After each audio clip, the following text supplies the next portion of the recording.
오늘 말씀은 이스라엘의 내전 파트 2로 지난주에 이어서 이스라엘 11개 지파와 베냐민 지파와의 내전의 발발과 그 결과를 살펴보도록 하겠습니다.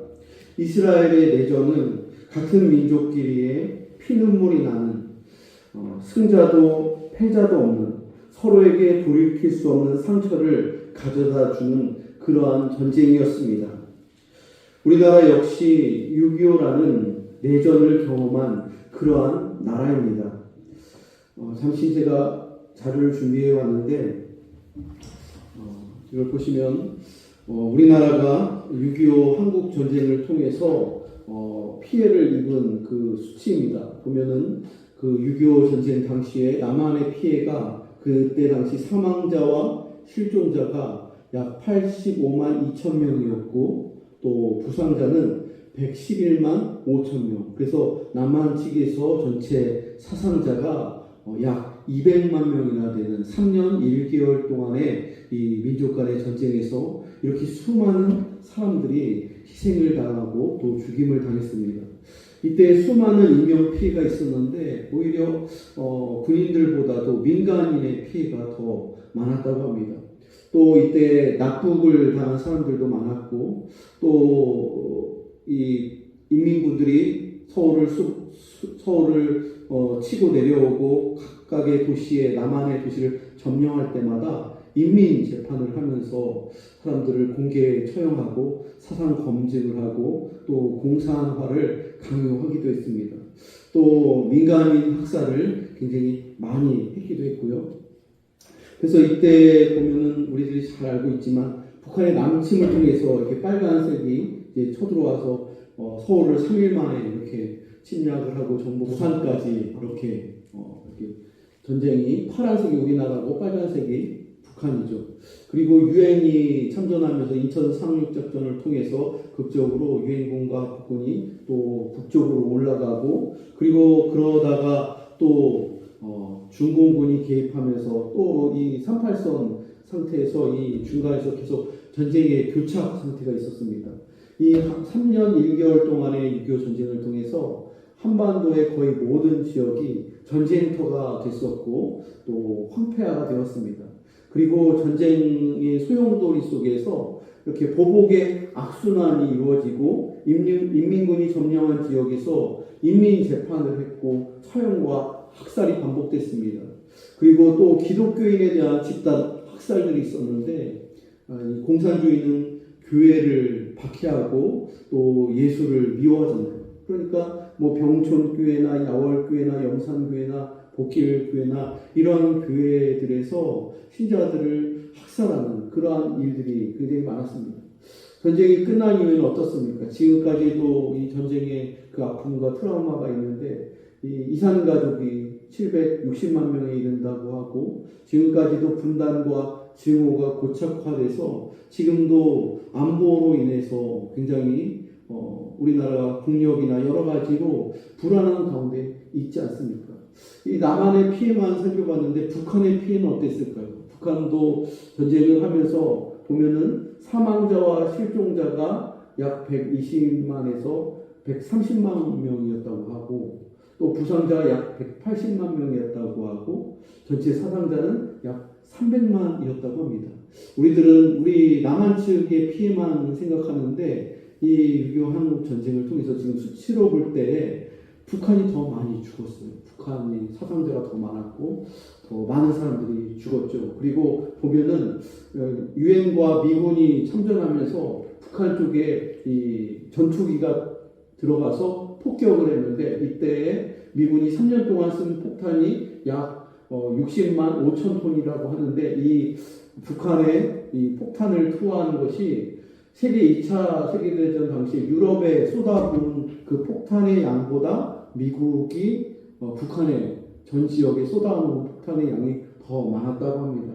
그래서 북한의 주요 도시가 이때 폭격을 당했는데 뭐 흥남시가지는 85%가 완전히 폭격을 당했고 원산은 80%, 신의주는 60%, 또 평양의 시가지는 75%가 파괴됐다고 합니다. 그래서 이렇게 미군이 무차별적으로 폭격을 했고, 그리고 이로 인해서 여기 보면은 이 함경북도 성진 제철소가 이 위쪽에 보는 게 이제 온전한 모습인데 폭격이 들어가 거의 완전히 부셔지게 되었죠. 또 원산이라는 도시가 있는데 이 원산은 교회도 많고 또 원산에 부흥이 있었어요. 평양 대부흥 이전에 원산 대부흥이 있었잖아요. 근데 이 교회도 많고 기독교인들도 많았었는데 이 원산에 폭격이 있어서 한 70%가 이때 이 원산시가 완전히 폭격을 당하고 많은 사람들이 죽었습니다. 또 교회도 많이 폭발을 당했고 많은 피해가 있었다고 합니다. 그래서 우리가 흔히 말할 때 가혹행위 중에 땅에 머리를 박을 때 원산 폭격이라고 하잖아요. 그게 여기서 나온 말이래요. 원산의 폭격이 얼마나 심했으면은 그 말을 우리가 이렇게 어떤 그런 힘든 가혹행위를 할 때 그런 말을 이렇게 쓰기도 하죠. 그래서 이때 전쟁을 통해서 남북한이 서로 이 전쟁과 보복의 악순환을 통해서 많은 사람들이 죽었고, 특히 이 민간인들이, 죄 없는 서민들이 남쪽도 그렇고 북쪽도 그렇고 이때 많이 이렇게 돌아가셨죠. 그래서 한국 전쟁은 이데올로기의 전쟁이었습니다. 우리나라는 남과 북의 이데올로기 차이 때문에 많은 사람이 그때 죽었고, 또 결국 이긴 쪽도 없고 진 쪽도 없이 지금까지 이 분단된 상황 속에서 전쟁 트라우마를 갖고서 지금 불안불안하게 분단의 상태를 유지하면서 살아가고 있습니다. 여러분, 전쟁을 할 때에는 명분이 중요합니다. 어떤 나라든지 민족이든지 자신들의 안전에 치명적인 위협이 되지 않는 한 전쟁을 절대로 벌여서는 안 된다는 것이죠. 이스라엘의 내전은 레위인의 첩의 죽음으로 인해서 발생했고, 또 서로 간에 큰 피해로 확대되었으며, 특히 베냐민 지파는 남자 600명을 제외한 모든 여성과 어린아이와 짐승까지도 무차별적으로 학살을 당했습니다. 과연 이것이 이 전쟁이 정당한 전쟁이었을까요? 또 이러한 많은 사람들이 죽고 이런 여자와 어린 아이들까지 죽은 일이 옳은 그러한 모습일까요? 그렇지 않을 겁니다. 왜 이러한 내전이 발생했을까요? 같은 민족끼리 왜 이러한 전쟁이 발생했을까요? 바로 죄 때문에 발생한 거예요. 죄. 베냐민 지파 기브아 사람들의 중대한 죄악 때문에 이 같은 민족끼리의 죄악으로 인해서 전쟁이 발생했다는 것이죠. 미스바 총회에서는 중대한 범죄를 저지른 불량배들을 내놓으라고, 그들을 처벌해야 한다고 그렇게 이스라엘 총회는 그렇게 결의를 했습니다. 하지만 베냐민 지파 사람들은 내 자식 감싸기로 대응합니다. 그 범죄자들을 내놓지 않는 거예요. 이 사람들은 우리의 자녀들이고 우리 지파 사람들이기 때문에 설령 죄를 지었다 할지라도 그냥 눈 감고 넘어가려고 하는 게 베냐민 지파 사람들의 그 대응이었다는 것이죠. 이스라엘의 총회의 요구는 누가 봐도 정당한 요구였습니다. 하지만 베냐민 사람들은 범죄자들을 두둔하면서 같은 민족끼리의 전쟁을 불사하고 있습니다. 이스라엘 총회의 입장에서는 이 전쟁은 그들에게 있어서는 정의로운 전쟁이었습니다. 죄악을 도려내고 죄악을 심판하는 의로운 전쟁이었다는 거예요. 그래서 이스라엘은 베냐민과의 전쟁에 앞서서 하나님께 기도하며 하나님께 여쭈었습니다. 누가 먼저 올라가서 베냐민 자손과 싸우리까? 하나님께 물었습니다. 그러자 하나님께서는 유다 지파가 먼저 올라가라 라고 명령하셨습니다. 그런데 이상하게도 이스라엘 지파가 전쟁에서 대패합니다. 무려 22,000명의 군사들이 베냐민 자손에게 죽었습니다. 첫 번째 전쟁에서 패한 이스라엘 지파는 엄청난 충격에 빠졌습니다. 전쟁의 명분도 총회에서 있었고 하나님께 묻고 기도하며 나아갔습니다. 베냐민 지파와 군사적인 숫자를 비교해도 도저히 상대가 되지 않았어요. 이스라엘의 총회는 40명의 군사들이 모였고 베냐민 지파의 군사들은 26,000명입니다. 모든 면에서 이스라엘 총회가 유리한 입장이죠. 그리고 전쟁에 있어서도 당연히 이스라엘이 이기는 것이 당연한 그러한 전망이었습니다.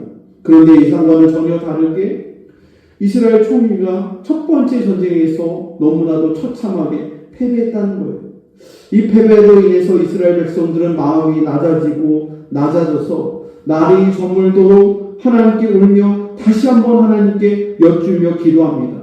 오늘 본문의 23절 말씀을 보면 이렇게 나와 있습니다. 이스라엘 자손이 올라가 여호와 앞에서 저물도록 울며 여호와께 여쭈어 이르되 내가 다시 나아가서 내 형제 베냐민 자손과 싸우리까 하니 여호와께서 말씀하시되 올라가서 치라 하시니라.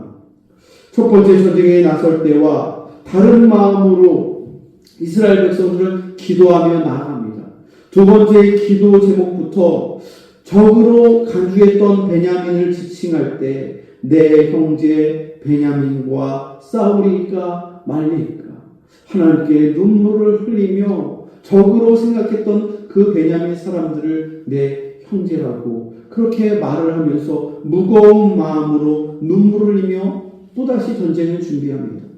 두 번째 전쟁에서도 18,000명이 베냐민 자손에게 패했습니다. 두 번째 기도에서도 하나님께서 분명히 전쟁에 올라가서 내 형제 베냐민을 치라고 명령하셨습니다. 그들의 죄악을 치라고 명령하셨습니다. 정의를 실행하라고 명령하셨습니다. 그런데 또 패배하였습니다. 이스라엘 백성들은 두 번의 참패를 통해서 마음이 더욱더 낮아졌습니다. 마음이 더 겸손해졌습니다. 그리고 그 전쟁에 대해서 더 진지하게 임하게 됩니다. 이스라엘 지파는 두 번의 패배와 4만 명의 안타까운 생명을 잃은 슬픔 때문에 날이 저물도록 금식하며 통곡하였습니다. 말씀을 붙들고 다시 한번 하나님께 내 형제 베냐민 자손과 싸우리까 말리까 하나님께 전쟁의 포기까지도 내어놓으며 하나님께 물었습니다. 그러자 하나님께서는 내일은 그들을 내 손에 넘겨주리라 그렇게 약속하셨습니다. 처음에 전쟁에 임할 때는 양쪽이 다 비슷했습니다. 우리에게 승산이 있다. 해볼 만한 전쟁이다. 양측이 팽팽하게 그러한 생각으로 전쟁을 일으킨 것이죠. 그러자 전쟁을 두 번 겪으면서 한쪽은 진지해지고 겸손해진 반면 다른 쪽은 더욱 교만해졌습니다. 진 쪽은 마음이 겸손해지고 눈물을 흘리고 하나님께 기도했는데 이긴 쪽은 베냐민 지파는 두 번이나 이겼기 때문에 어깨가 올라가고 더 교만해지고 또 의기양양해졌습니다. 베냐민 자손은 두 번의 전쟁을 통해서 교만해졌습니다. 그리고 세 번째 전쟁에서 거의 전멸의 위기 상태에 놓이게 됩니다. 이스라엘은 세 번째 전쟁에서 더욱 진지하게 전쟁에 임했습니다. 그리고 매복작전을 펼쳐서 지나친 자신감에 빠진 이스라엘 자손들을 넓은 들판으로 유인했습니다. 그리고 그 매복작전을 통해서 그 세 번째 전쟁에서 무려 25,000명의 베냐민 사람들을 그렇게 무찔렀습니다. 세 번의 시도 끝에 이스라엘은 승리를 얻을 수가 있었습니다. 하지만 이스라엘의 승리는 사실상 승리가 아니었습니다. 두 번의 패배로 인해서 지나치게 전쟁에 몰두한 나머지 베냐민 지파 모든 사람들을 다 멸절시키기 전까지 그렇게 무차별적으로 학살을 했기 때문에 그렇습니다. 이스라엘 백성들이 가나안 땅을 침공한 방식에는 크게 세 가지의 방식이 있습니다. 첫 번째는 여리고 방식입니다. 여리고 방식을 헤렘이라고도 합니다. 사람이나 짐승이나 물건이나 아무것도 손대지 말고 다 진멸하는 방식이 바로 여리고 방식입니다. 그 죄악의 도성이 너무나도 죄악이 많기 때문에 거기에 있는 남녀, 노소, 그리고 모든 짐승, 모든 것들을 취하지 말고 완전히 다 불로 태워버리고 칼로 칠하는 방식, 완전히 진멸하는 방식이 여리고 방식이라는 거예요. 그리고 두 번째 방식은 아이 방식이 있었습니다. 아이성을 침략했을 때, 그 아이성을 무찔렀을 때 그 죄악된 사람들만 쳐서 무찌르고 짐승과 물건을 전리품으로 취하는 방식이 바로 아이성 방식입니다. 그리고 세 번째는 기브온 방식이 있었습니다. 서로 전쟁을 하지 않고 평화적인 외교를 통해서 화친하는 방식이 바로 기본 방식이죠. 그런데 이스라엘 백성들은 같은 동족인 베냐민 지파를 마치 여리고 성을 진멸했을 때의 방식처럼 남녀노소를 가리지 않고 무차별적으로 같은 민족들을 잔인하게 학살했습니다. 여러분, 오늘 본문에 44절부터 46절에 이 내용이 있습니다. 44절부터 46절 말씀을 함께 읽어보겠습니다. 시작. 베냐민 중에서 엎드러진 자가 18,000명이니 다 용서더라. 그들이 몸을 돌려 광야로 도망하였으나 림몬 바위에 이르러 큰 길에서 이스라엘이 또 5,000명을 이삭 쫓듯 하고 또 급히 그 뒤를 따라 기돔에 이르러 또 2,000명을 죽였으니 이날에 베냐민 사람으로서 칼을 빼는 자가 엎드러진 것이 모두 25,000명이니 다 용사여더라.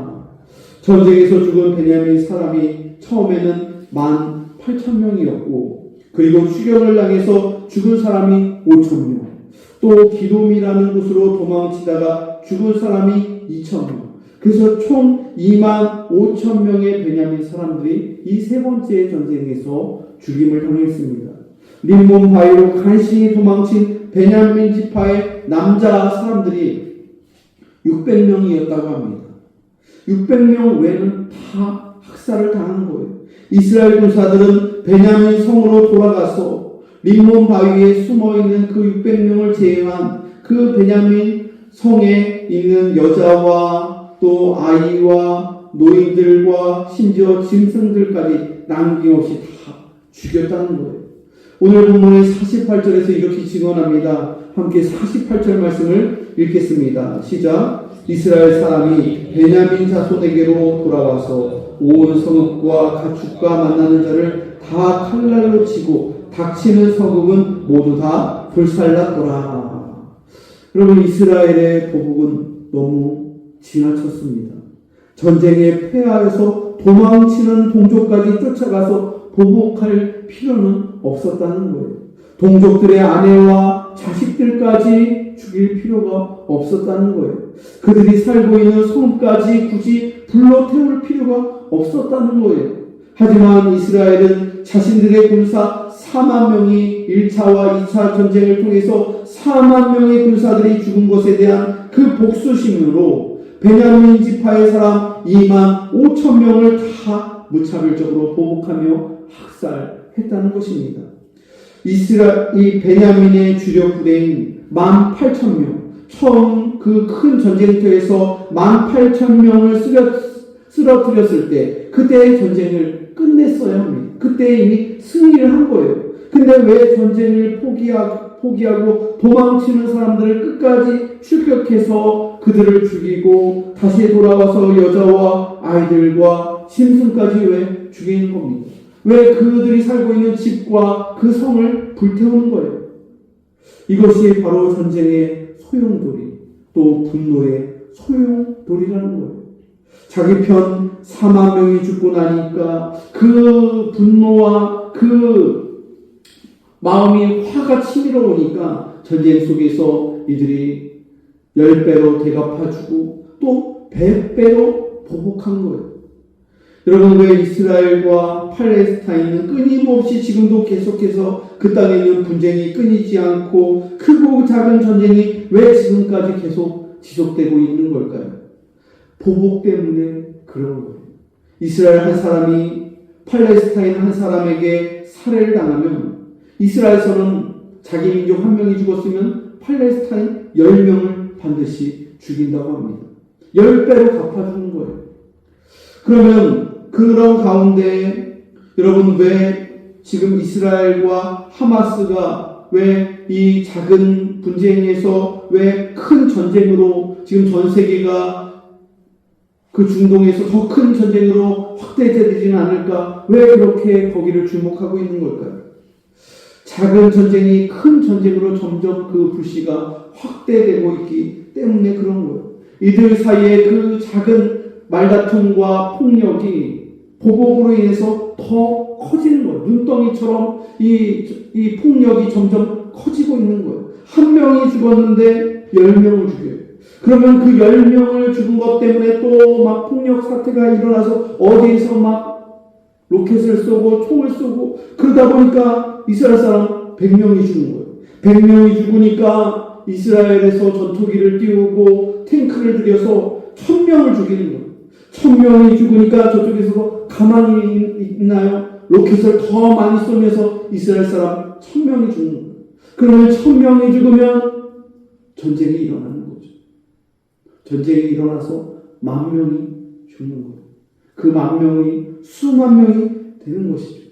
이게 전쟁이라는 거예요. 작은 교전이 확대되면서 큰 싸움으로, 전쟁으로, 그 전쟁의 소용돌이로 그렇게 휘몰아 치는 것이죠. 여러분, 전쟁이 일어나면 가장 큰 피해를 보는 사람들이 누구일까요? 민간인들이에요. 전쟁의 역사를 보면 항상 군인들보다 전쟁이 일어나면 민간인들이 더 많이 죽었어요. 6.25 전쟁만 봐도 남한도 그랬고 북한도 그랬어요.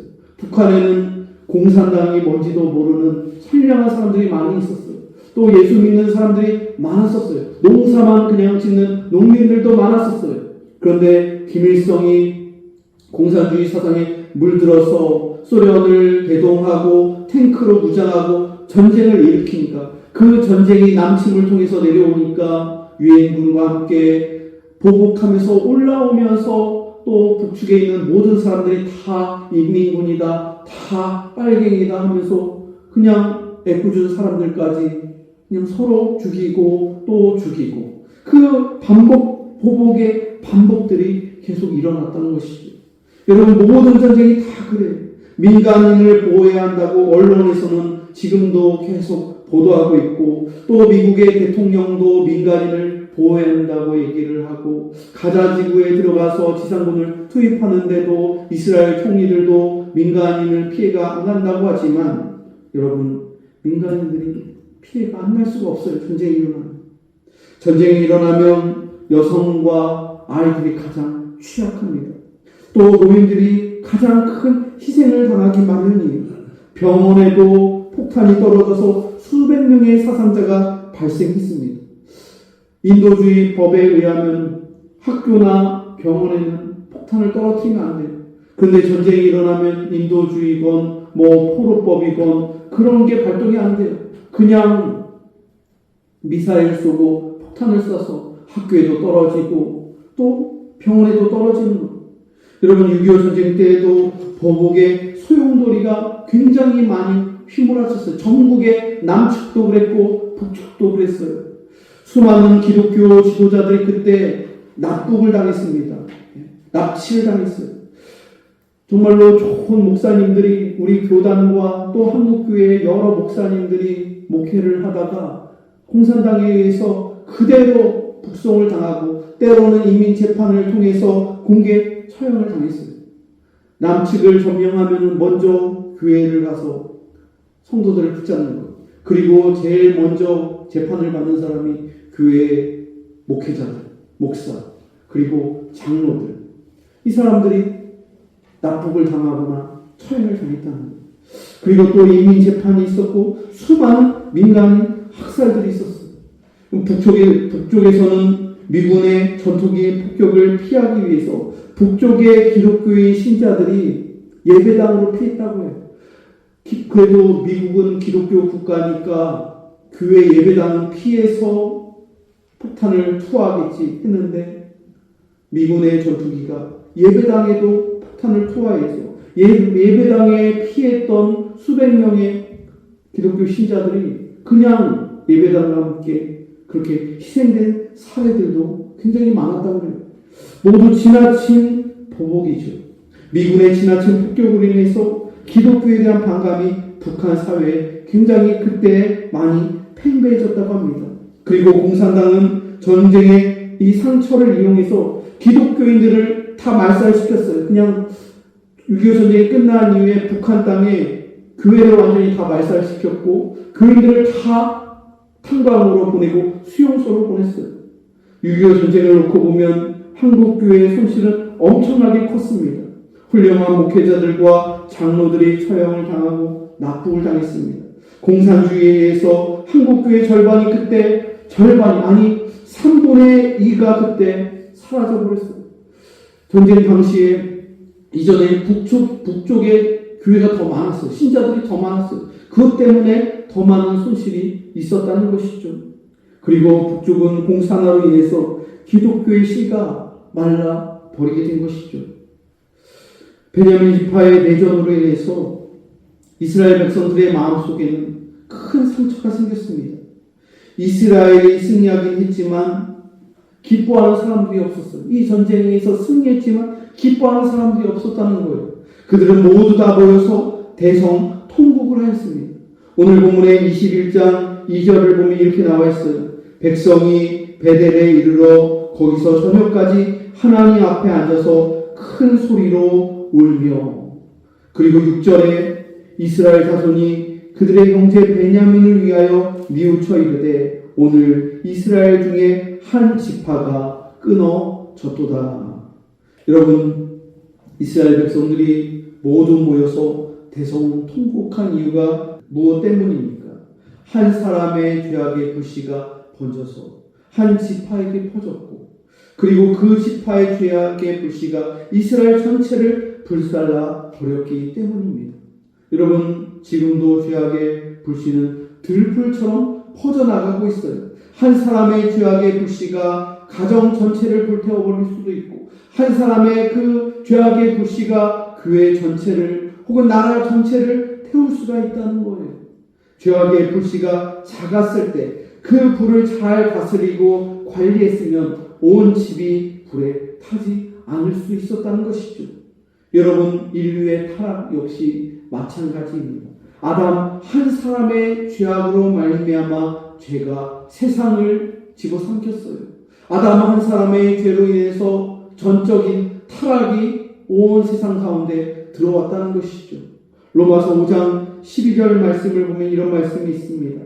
그러므로 한 사람으로 말미암아 죄가 세상에 들어오고 죄로 말미암아 사망이 들어왔나니 이와 같이 모든 사람이 죄를 지었으므로 사망이 모든 사람에게 이르렀느니라.